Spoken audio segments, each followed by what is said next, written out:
Ya, kita beralih ke informasi berikutnya. Pemirsa, warga Kompleks Sasana Patra Tegal Binangun mengancam akan menggugat dan terus melakukan aksi demo jika wilayah Komplek Perumahan Sasana Patra Tegal Binangun masuk ke Kabupaten Banyuasin.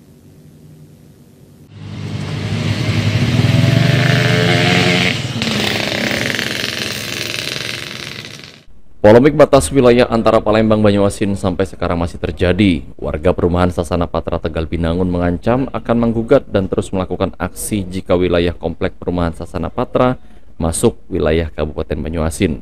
Robihat, salah satu tokoh masyarakat Tegal Binangun, mengungkapkan jika sejak awal pindah tahun 1988, Tegal Binangun sudah masuk kota Palembang. Bahkan kartu keluarga dan KTP juga sudah lama beralamat di kota Palembang.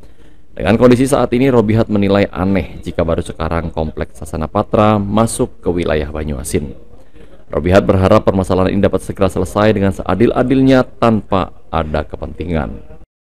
Saya ngambil rumah tahun 89. Ini buktinya. Sebab ini buktinya masuk kota Palembang.